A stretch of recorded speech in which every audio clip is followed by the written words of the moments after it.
جس قوم میں زنا پھیلتا ہے اس میں بیماریاں اور اموات کی کثرت ہو جاتی ہے، حدیث پاک میں آتا ہے۔ تو یہ اس کا اصل جڑ تو کو ایجوکیشن ہے، اور مرد عورت کا کھلا ملاپ ہے۔ میرے پاس ایک صاحب آئے، میں نے کہا میری ضرورت ہے، میں دوسری شادی کرنا چاہتا ہوں۔ ان کی بیوی کو کچھ عذر ہو گیا تھا، کہنے لگی گرل فرینڈ بنا لو، شادی نہ کرو۔ تو اللہ سے دعا کریں اللہ آپ کے خاوند کو ہدایت دے، بچے ہیں تو پھر اس کے بعد بس برداشت ہی کریں اور دعا کریں۔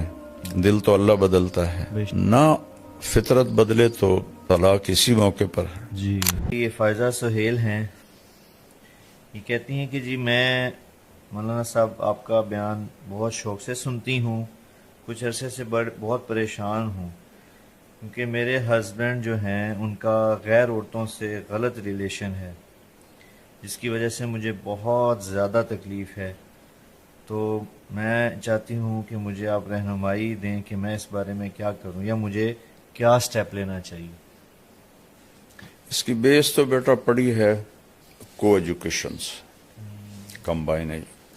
جوان لڑکے لڑکیاں کٹھے، گورنمنٹ کالج میں جب میں پڑھتا تھا تو کو ایجوکیشن تھی، جی لیکن لڑکیاں کے لیے الگ چھوٹا سا پورشن ہوتا تھا، وہ اس میں ہوتی تھی، لڑکے سارے پیچھے ہوتے تھے، اور وہ اچھا دور تھا۔ مجھے تو نہیں یاد کوئی لڑکی ننگے سر ہو۔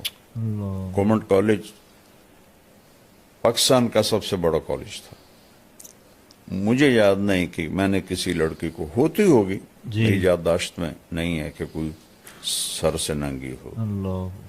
تو اب تو جینز ہیں، شرٹس ہیں، ننگا پن ہے، اور ایسے ساٹھ بیٹھے تھے۔ میں ایک یونیورسٹی میں بیان کرنے گیا، لڑکے لڑکیاں ایسے کندھے ملا کے بیٹھے ہوئے تھے۔ تو پہلے مجرم تو ماں باپ ہیں جن کو اتنی عقل نہیں کہ جوان بچیوں کو وہ نوجوانوں کے سپرد کر دیتے ہیں، اور پھر بدنامی تو بیٹا زنا کرے کوئی نہیں، جی جی چھوڑ چھکر ہیں ہماری پنجابی میں کہتے ہیں، بیٹی کرے دیہاتوں میں قتل کر دیتے ہیں۔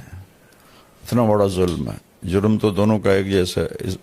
ہم راوی کے کنارے رہتے ہیں، اب تو راوی خشک ہو گیا، کتنی لاشیں بہا دی گئیں یہاں لڑکیوں کو قتل کر کے، کہ زنا تو ایک جیسا جرم ہے۔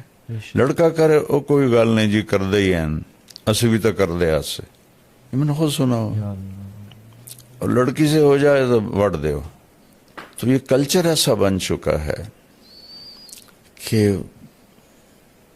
یہ بہت بڑی غلط، جس قوم میں زنا پھیلتا ہے اس میں بیماریاں اور اموات کی کثرت ہو جاتی ہے، حدیث پاک میں آتا ہے۔ تو یہ اس کا اصل جڑ تو کو ایجوکیشن ہے، اور مرد عورت کا کھلا ملاپ ہے۔ کتنی بچیاں کی میں نے مدد کی دفتروں میں، کہ جی باس جو ہے وہ کہتا رات گزارو میرے ساتھ۔ یہ پتہ ہے عورت کے لیے جاب ہے ہی نہیں، عورت کے لیے سب سے بڑی جاب ہے کہ اولاد کو سنبھالے۔ جب عورتیں جاب پہ چلی گئیں، اولاد جانور پیدا ہو رہے ہیں، نہ انہیں ماں کا پتہ ہے، نہ باپ کا پتہ ہے، نہ انسانیت کا پتہ ہے۔ ماں نے اپنی جاب چھوڑی ہے، وہ تو خیر ایک الگ مضمون ہے۔ تو یہ میرے پاس ایک صاحب آئے، میں نے کہا میری ضرورت ہے، میں دوسری شادی کرنا چاہتا ہوں۔ ان کی بیوی کو کچھ عذر ہو گیا تھا، کہنے لگی گرل فرینڈ بنا لو، شادی نہ کرو۔ اس میں عورتیں رکاوٹ ہیں بہت۔ تو اللہ سے دعا کریں اللہ آپ کے خاوند کو ہدایت دے، بچے ہیں تو پھر اس کے بعد بس برداشت ہی کریں اور دعا کریں۔ دل تو اللہ بدلتا ہے، نہ فطرت بدلے تو طلاق اسی موقع پر ہے۔ ہمارے یہاں پہ طلاق ایک عیب بن جاتا ہے۔ ایک کو شراب لگی ہوئی ہے، ایک کو عورت لگی ہوئی ہے، وہ نہیں چھوڑتے، نہیں چھوڑتے۔ 70 سال میری عمر ہو گئی اسی راستے میں، وہ بیویاں سسک سسک کے ختم ہو جاتی ہیں۔ ماں باپ کو چاہیے طلاق لے لیں، بچی کو آزاد کروا دیں، کہ جی پھر دوسری شادی کون کرے گا، وہ تقدیر پہ چھوڑو۔ جو روز ذبح ہو رہی ہے اس سے تو بچے ہو، صبر کر صبر کر صبر کر، ہماری غیرت کا سوال ہے، ہماری عزت کا سوال ہے۔ نبی کی بیٹیوں کو طلاق ہوئی۔ اللہ۔ اچھا جی، اگلا ہمارے ساتھ ہے جی تمیمہ سعید، ان کا نام ہے۔ یہ کہتی ہیں جی پلیز مولانا تک پیغام پہنچائیں، ہمارے گھر میں یہ خاتون ہی ہے بابا، بچی لگ رہی ہیں، نوجوان، کے کہہ رہی ہیں ہمارے گھر میں بہت زیادہ لڑائیاں ہوتی ہیں کہ آپس میں بہن بھائیوں میں، اور کوئی دن ایسا نہیں جاتا خالی جس میں ہماری لڑائی نہ ہوتی ہو، اور جو بھائی ہیں وہ بھی بہت زیادہ آپس میں ناچاکیہ ہیں، بھائی بھی لڑائی کرتے ہیں، اور اکثر یہ گھر کے اندر لڑائی کا ماحول بن جاتا ہے۔ وہ یہ کہہ رہے ہیں، چاہ رہی ہیں کہ بہت زیادہ ہمیں اس چیز میں آپ بتائیں کہ کیسے گھر میں لڑائی کے ماحول کو ختم کیا جا سکے۔ پھر میں مجبور ہوتا ہوں کہنے پر، پہلے مجرم تو ماں باپ ہیں، جنہوں نے اسکول انسانیت نہیں سکھائی اپنے بچوں کو، اخلاق نہیں یہ تو بچپن سے بیج ڈالا جاتا ہے۔ یا بچہ آنکھیں شعور میں کھولتا ہے تو اس کا دماغ کھل جاتا ہے، وہ ہر چیز پک کر رہا ہوتا ہے، تو اسی وقت سے اس سے پیار محبت اور زندگی کیسے گزارنی ہے یہ بتانا ہوتا ہے۔ جیسے طوطے کو رٹاتے ہیں پیار محبت سے، جی تو وہ تو کرتے نہیں۔ دیکھو ایک ہوتا ہے ہمارے گھر میں گارڈن ہے، جی تو ہم نے مالی رکھا ہوا ہے، جی وہ آتا ہے، وہ ایسے تراش خراش کرتا ہے، خشک شاخوں کو کاٹتا ہے، جو ادھر نکل جاتی ہیں ان کو پھر تو وہ پودا بن کے نکلتا ہے، ٹھیک ہے نا؟ بالکل اور کھیتوں میں بھی ہمارے درخت ہیں، جی ان کا نہ کوئی سائز ہے نہ کوئی شکل ہے، وہ کوئی ادھر شاخ جاری کوئی ادھر شاخ جاری۔ تہذیب کا مطلب ہے کانٹ چھانٹ، عربی کا لفظ ہے جی صحیح۔ تہذیب، کانٹ چھانٹ۔ تو یہ تو ماں باپ کرتے نہیں، ٹائم نہیں دیتے، اور گھر میں ہوتے ہیں تو موبائل پہ ہوتے ہیں یا ٹی وی پر ہوتے ہیں، تو بچوں کو بھی موبائل پکڑا دیتے ہیں، تو پھر وہ کیسے جانیں گے کہ پیار سے رہنا ہے؟ اور ہر بچپن سے فطرت ہو جاتی، جو میں چاہوں وہ ہونا چاہیے، بچپن سے۔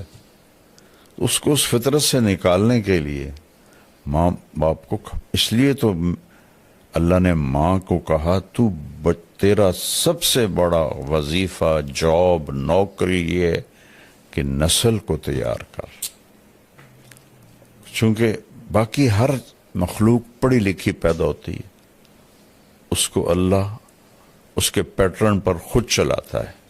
انسان جنگلی پیدا ہوتا ہے، اس کو کچھ پتہ کوئی نہیں، لا تعلمون شیئا، قرآن میں آتا ہے، واللہ اخرجکم من بطون امہاتکم لا تعلمون شیئا، ہم نے تمہیں ماں کے پیٹ سے نکالا، تم کچھ بھی نہیں جانتے تھے، لیکن بیٹا ایک چونٹی بھی انڈے سے نکل کے جانتی میں نے کیا کرنا ہے۔ اور چونٹی کے جو گھروں میں اندھیرا ہوتا ہے، نیچے گھپ اندھیرا ہوتا ہے، اور چونٹی 1 سینٹی میٹر سے آگے نہیں دیکھ سکتی، اور ان کا سسٹم دیکھو، ان کا طریقہ دیکھو، ان کا لائن میں جانا دیکھو۔ باقی مخلوق کو اللہ خود علم دیتا ہے، ہمیں طاقت دے دی، علم باہر رکھ دیا کہ سیکھو، اور اس میں امتحان ہے، غلط بھی رکھ دیا، صحیح بھی رکھ دیا، کفر بھی ہے، اسلام بھی ہے۔ اپنے ہاتھوں سے بت بنا کر انہی کے آگے ہاتھ جوڑ کے کھڑے ہوتے ہیں، اس سے بڑی حماقت دنیا میں کوئی ہو سکتی، اور اللہ کی پرستش بھی ہے۔ تو یہاں دونوں ملا جلا ہے تاکہ امتحان ہو۔ تو یہ چیزیں شروع سے ماں باپ کے ذمہ ہوتا ہے، اچھا بول سکھانا، اور صبر سکھانا، برداشت سکھانا، ایثار سکھانا۔ تو اب تیرے سارے بھائی بہن لڑتے ہیں تو کم تو شروع کر دے، بیٹی تو چپ ہو جایا کر، اپنی ذات سے شروع کر دے، کہ کوئی کچھ کہہ دے بس خاموش ہو جاؤ۔ تو انشاءاللہ تمہاری برکت سے سارے گھر میں یہ چیز آ جائے گی. یہ تمہارے گھر کا نہیں مسئلہ، ہر گھر کا مسئلہ ہے. نہ بھائیوں میں پیار ہے، نہ بہنوں میں پیار ہے، وہ کنیکشن ہی کوئی نہیں. ہر ایک اپنے موبائل کے سامنے بیٹھا ہوا.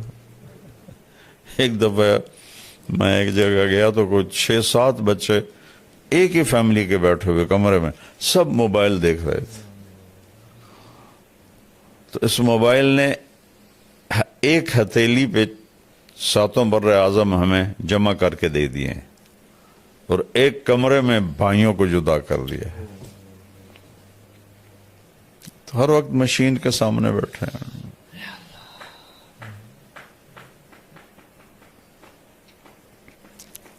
نفل پڑھیں، دعا کریں، اور اپنی ذات سے شروع کر دیں. کوئی لڑے بہن بھائی خاموش ہو جائے. خاموشی بہت بڑا جواب ہوتی ہے. بے شک. جی بابا سعدیہ خان ہیں، یہ کینیڈا میں رہتی ہیں جی. ان کا فیملی، خاوند، بچے، اور ماشاءاللہ دینداری ہے، بہت نمازی سارا گھرانہ. لیکن ان کا بھی مسئلہ بہن بھائیوں کا ہے، کیونکہ کینیڈا میں رہنے کی وجہ سے وہ نشے کے اندر مبتلا ہیں، شراب کے اندر، اور کہہ رہی ہیں کہ کھانے میں بھی ان سے وہ تمیز نہیں کر پاتے حلال حرام کی. تو کہتے ہیں میں اور میرا خاوند، ہم دونوں بہت پریشان ہوتے ہیں کہ ہم ان کو کیسے راہ راست پہ لے کے آئیں، اپنے باقی بہن بھائیوں کو. بیان بھائی، جی یعنی جو باقی بہنیں ہیں یا بھائی وہاں رہتے ہیں کینیڈا میں، تو یقیناً وہاں کی جو ہوتی ہے ویسٹرن لائف، اس کا یہ تو اس کی آؤٹ پٹ ہے. جو وہاں رہیں گے تو یہ چیزیں تو پھر انہیں جھیلنی پڑیں گی. اور مجھے بیٹا ان ملکوں میں جاتے ہوئے 82 سے میں شروع ہوا ہوں جی تبلیغی سفروں میں. جی جی جی پھر اب بچوں کے ساتھ بھی جاتا رہتا ہوں. جی تو میں تو ایسے اندر سے اللہ نے مجھے ان کی زندگی دکھائی ہے. اللہ. وہاں جو مسلمان ہیں ان کی کوئی لائف نہیں ہے. مطلب دین پہ کمپرومائز کرنا پڑتا ہے انہیں. یہ ان کا دیکھو نا، اللہ تو ہر جگہ ہے، بس وہ کمائی کے پیچھے. جانے والوں کا ذہن تھا کمائی، جی کہ پیسے بنانے ہیں. جی تو ان کے لیے اولاد پرائرٹی میں بھی نہیں تھی. ان کی فرسٹ پرائرٹی تھی کہ مجھے پیسہ بنانا ہے. تو بیوی بھی جاب کر رہی ہے، خاوند بھی جاب کر رہا ہے، ڈبل جاب کر رہے ہیں. تو بچوں کے پاس وقت ہی کوئی نہیں ہوتا ہے. ایک ڈاکٹر مجھے ملے تھے امریکہ کے، یہاں رائمنڈ. میں نے کہا آپ کس چیز کے ڈاکٹر ہیں؟ کہا جی میں بچوں کا ڈاکٹر ہوں، اس کا ڈپریشن کا. میں نے کہا بچے بھی ڈپریشن کے مریض ہوتے ہیں؟ کہا جی سسٹم کے تحت میری 1.5 سال کے بعد آتی ہے، اتنے لائن میں بچے ہیں سسٹم کے تحت. میں نے کہا کیا وجہ ہے؟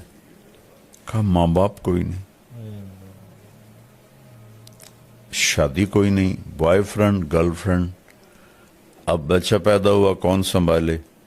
دونوں نے جاب پہ جانا ہے. تو وہاں وہ جو بنے ہوئے ہیں ڈے کیئر، جی ڈے کیئر، وہاں چھوڑ کے جاتے ہیں.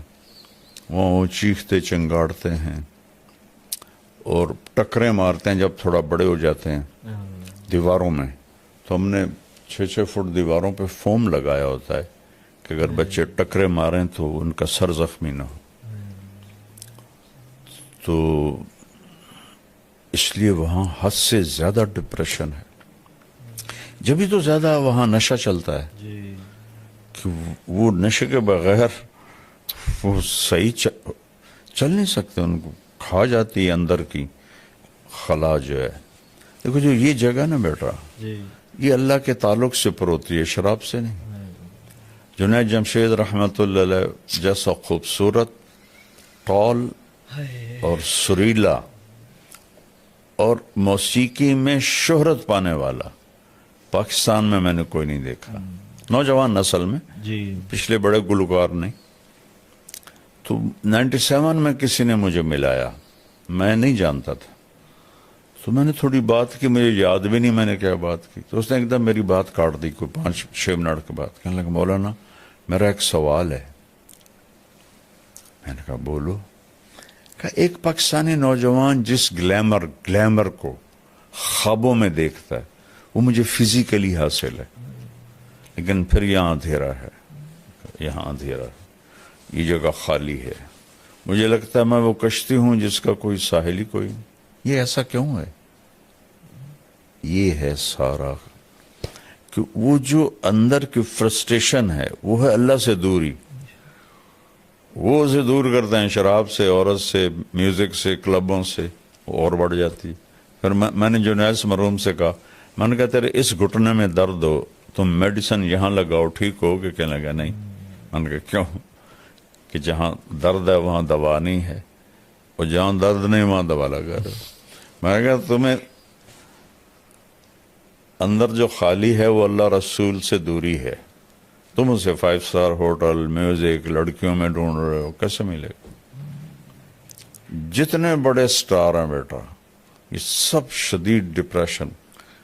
ہمارے دور میں کالج سب سے پہلا جو تھا نا بیٹا پاپ سنگر, وہ تھا ایلوس پریسلے, صحیح, جن کو ہم سنتے تھے.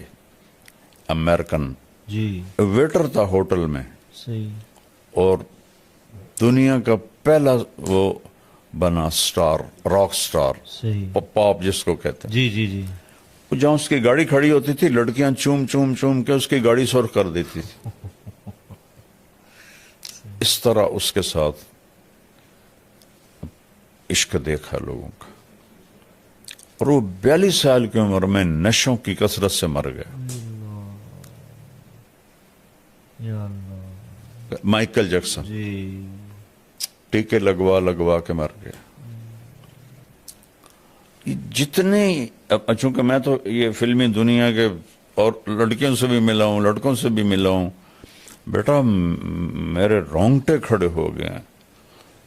اور جب مجھے 2019 میں سٹنٹ پڑا تھا نا, جی, تو یہ جو ماڈلز ہوتی ہیں یہ پوری وین بھر کے گاؤں آئی تھی میرا حال پوچھنے. تو میں ملنے گیا تو سوری مجھے ایسے, میں کہوں بیٹی تم میرے پاس کیسے آئی ہو؟ یہ ماڈلز اور کسی مولوی کا حال پوچھنے ہیں, یہ تو ہسٹری بن جائے گی میرے مرنے کے بعد. کہنے کہ جی آپ ہمیں اللہ کے قریب کرتے ہیں, اللہ سے ڈراتے نہیں ہیں, تو پھر ہمارے دل میں آپ کی محبت آ جاتی. پھر بیٹا انہوں نے مجھے ویڈیوز دکھائیں کہ یہ ہماری زندگی ہے. لڑکیاں چرس بھر رہی ہیں, کوکین بھر رہی ہیں سگریٹوں میں, اور وہ ہیروئن بھر رہی ہیں اور نشے لے رہی ہیں. کہا مولانا یہ ہماری زندگی ہے. یا اللہ, تو یورپ میں جانا تو گھاٹے کا سودا ہی ہے. دوسری تیسری نسل ویسے ہی فارغ ہو جاتی ہے, تو اس کا تو کوئی علاج نہیں ہے. اپنے آپ کو بچائیں, اپنے بچوں کو بچائیں, بس.